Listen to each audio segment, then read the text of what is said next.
like button, sub to the channel if you're not a member, and also hit them notifications so that you're able to get all of my content as well as all of my videos.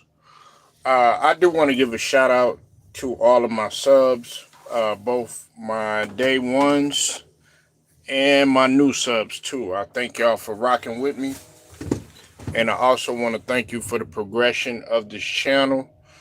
And like as you know, I am going through a little bit of a construction phase at this point in time. Like I said, just keep on hanging with me, and I promise y'all, I will have things up and rolling. But nevertheless, also I want to give a shout out to the whole entire Lions Den basketball and boxing communities, and in this case, we are talking hoops. Now, I know there's been a lot of criticism that what's up, Sugar? I see you in the building. There's been a lot of criticism about Bronny James, right?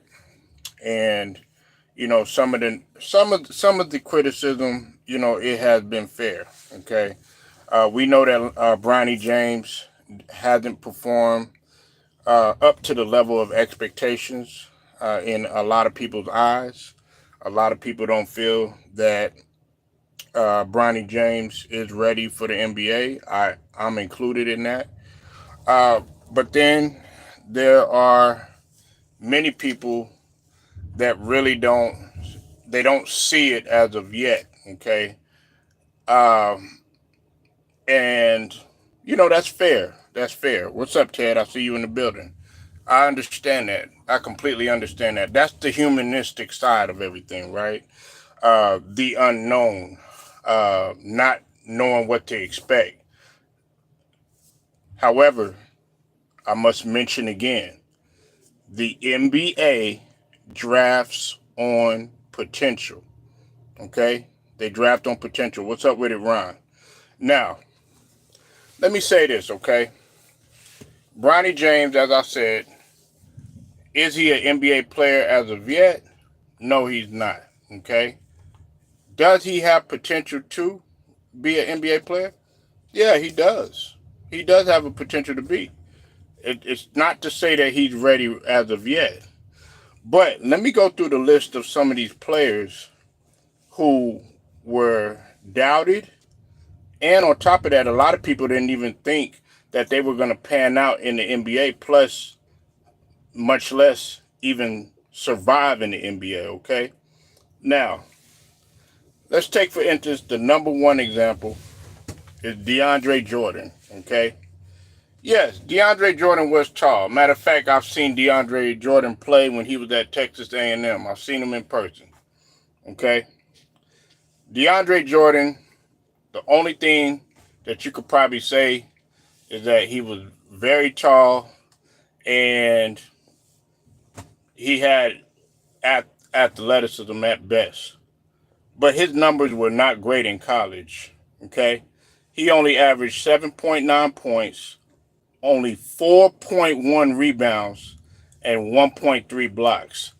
And for a guy that's damn near 7 foot, you would think DeAndre Jordan is averaging 20 and 10 and maybe about three blocks, right?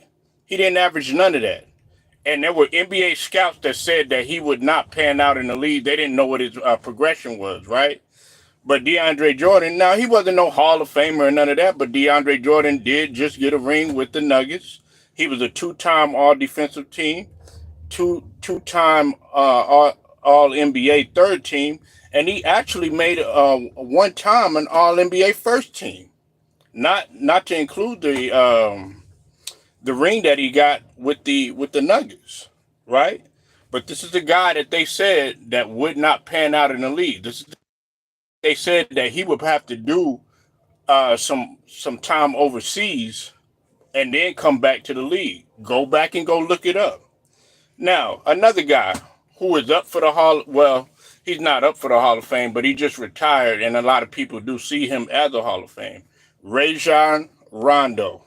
Okay, Rajon Rondo. You know what Rajon Rondo, and you said DeAndre Jordan played with AC Law. Yeah, he played with AC Law. Shout out to Texas. AC Law is from Texas, too. Listen, Rajon Rondo, man, you know what he averaged in college when he played for Kentucky? Rajon Rondo only averaged 9 points. What's up with it, T Price? I see you in the building. Make sure y'all go sub to the brother T Price Old Head Podcast. Definitely popping over there. Always gonna give you college basketball, and he's a Lakers fan. Salute to you, brother. Rajon Rondo. He only averaged 9 points, 4 assists, and 4 rebounds.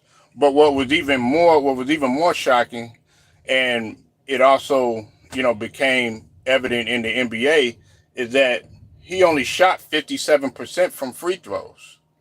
Okay, now he was actually a better rebounder in at the collegiate level. There was one time when he had grabbed. There was one game when I think he grabbed like 19, 20 rebounds. But you know what they were saying about Rondo? He couldn't play. They were saying they were doubting his potential at the NBA level. Okay, and because he played up under Tubby Smith too as well. All right. Now let's get to my favorite player. Okay, and a lot of people doubted this guy. The only thing that saved this guy was athleticism. Okay, athleticism and speed. And that is my guy, Russell Westbrook, okay?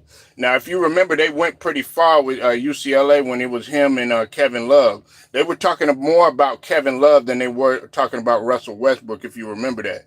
He had some dynamic plays. He was pretty good on defense and stuff, but they were saying that he was out of control. They were saying he couldn't shoot. They were saying he wasn't a point guard. And they were saying that he really didn't have a setting or a set position because of his size, right?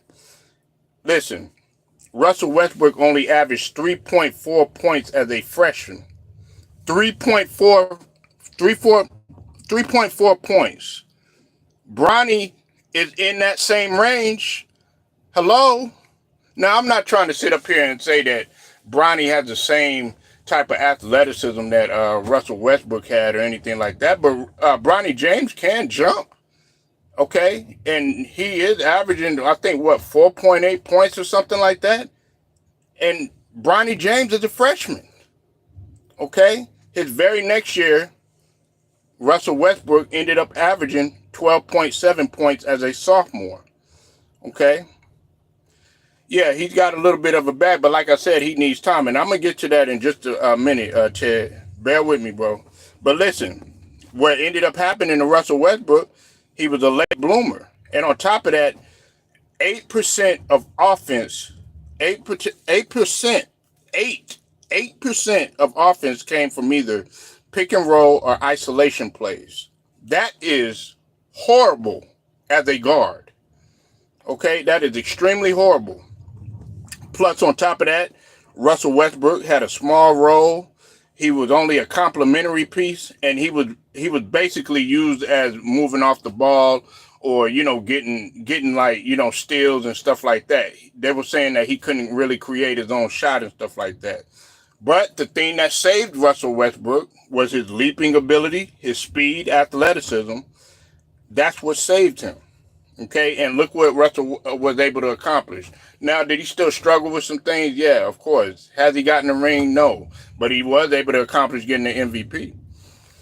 You said by the time Bronny is a junior in college, he's going to be a great superstar. Bronny should stay at USC. And I am going to get to that in just a second, okay? Now, let's go ahead and let's talk about another one of my favorite guys or whatever. You know what I'm saying? I don't agree with his lifestyle. I don't care for all that rainbow vibes and all that other stuff. Jimmy Buckets, a.k.a. Jimmy Butler, okay? Now, everybody thinks that Jimmy Butler, oh, yeah, he just came from superstardom right when he came into the NBA. Absolutely not. Jimmy Butler was barely recruited in high school, and the reason why I know that is because he's from Texas, okay? All right? He was barely recruited in high school. He went to Tyler Junior College, okay? Junior college. Let me repeat that again. Junior college, JUCO.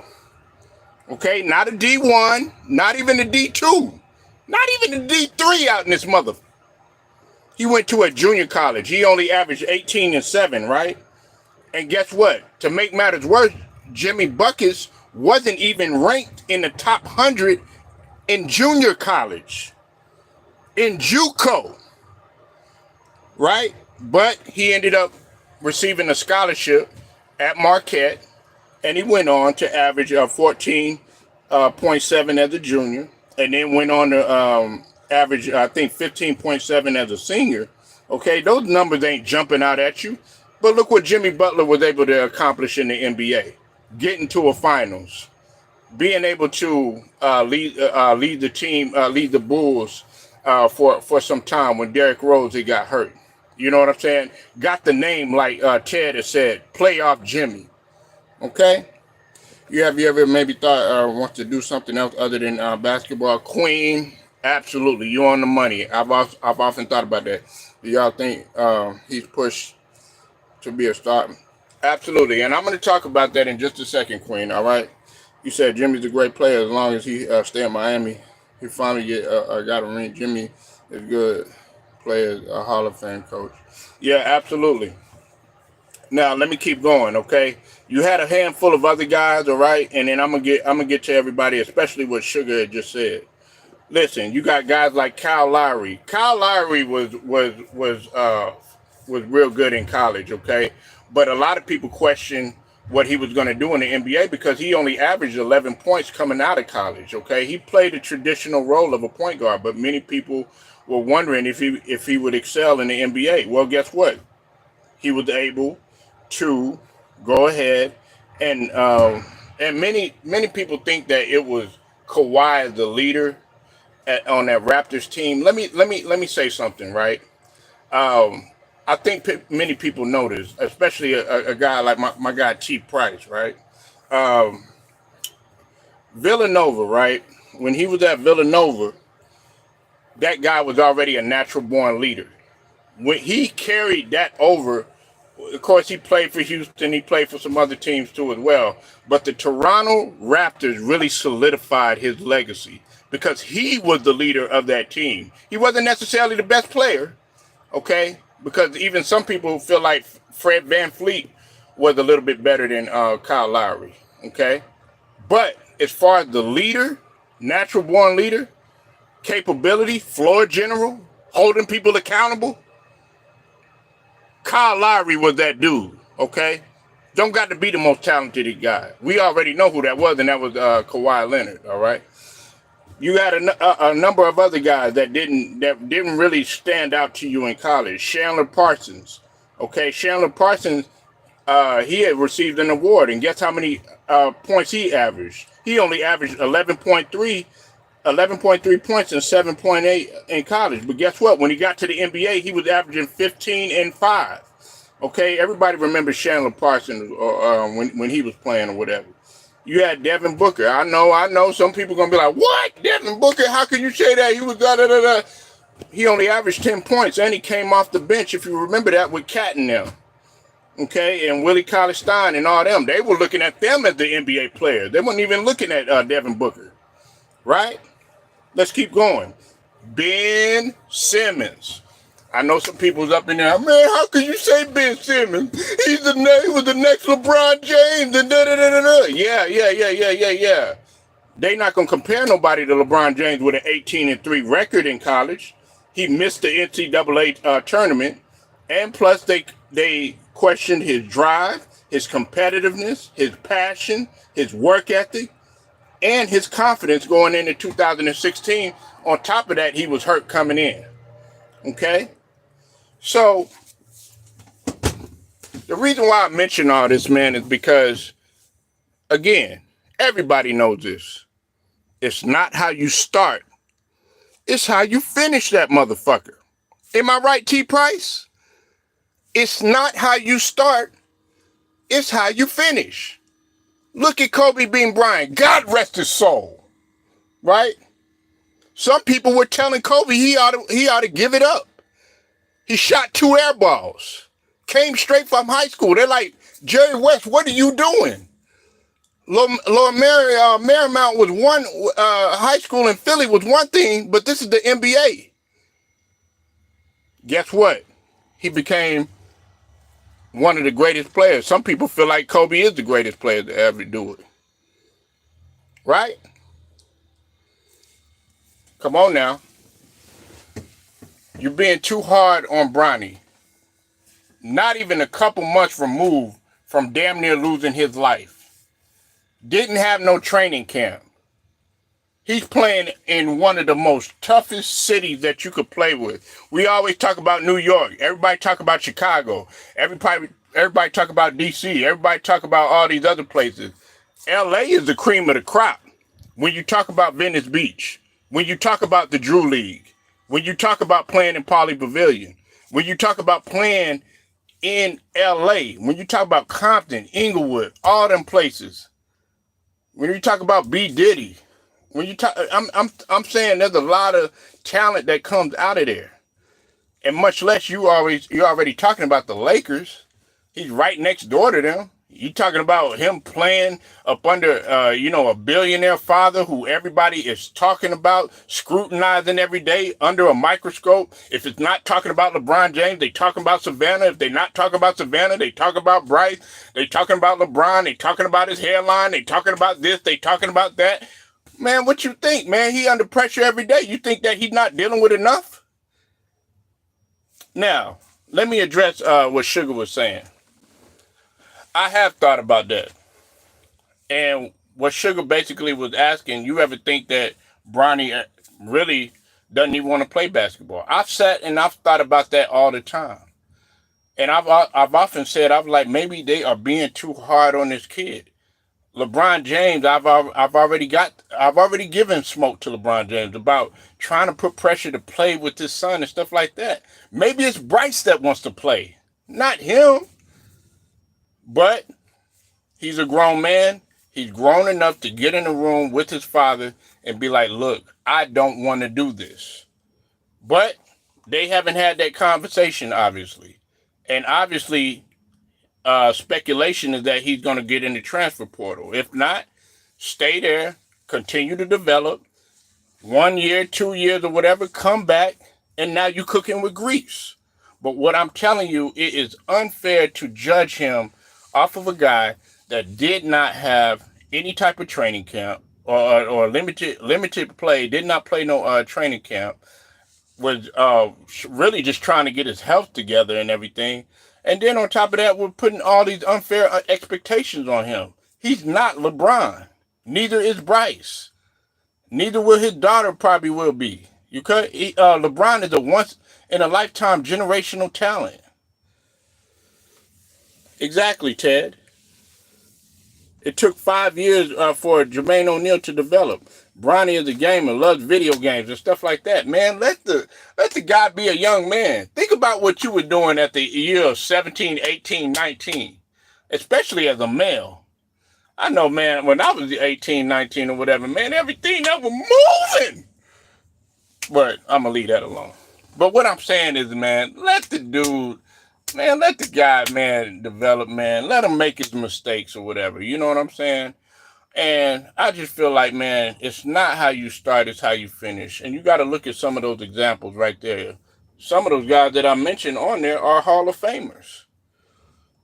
Okay? So let me get to some of these comments or whatever. You said Bronny changed the name from LeBron Jr. to Bronny because of the pressure. Yeah, exactly.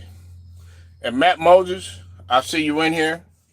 I've already went on there. Go ahead and rewind it back.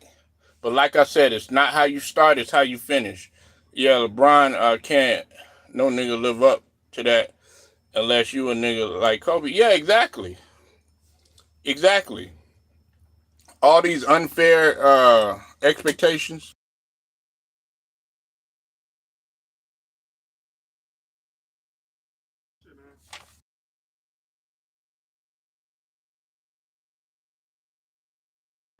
All these unfair expectations. You gotta go on with that. And it's not like not how you start, it's how you finish. And just to let you know, in case you missed it, these are the players that did not start off good. Like I said, DeAndre Jordan, he only averaged 7.9 points, 4.1 rebounds. They were talking about he should go overseas. Rajon Rondo was a horrible shooter, not only at the collegiate level, but as well as the pro level. He only averaged 9 points, 4 assists, and 4 rebounds. That's as a point guard in college. Russell Westbrook, you already know, you criticize him all the time. Couldn't shoot, wasn't a point guard, out of control. 3.4 points as a freshman, only 12.7 as a sophomore. Really had a small role, was a complimentary piece. The only thing that saves him was athleticism. Jimmy Buckets barely was recruited in high school, went to a JUCO, wasn't ranked in 100 in JUCO, and ended up going to Marquette, and he still did average under 20 points. And look where he ended up. And then, not to mention Kyle Lowry, Chandler Parsons, Devin Booker, and Ben Simmons. And a lot of these guys were not good collegiate players. I would maybe say Kyle Lowry. That was about it. And Devin Booker, he made some good plays and stuff like that, but he wasn't jumping out at you like that. He only averaged 10 points and he was coming off the bench. It's not how you start, man. It's how you finish. Straight to the point. Sports and entertainment, man. Salute to y'all. I'll get at y'all later.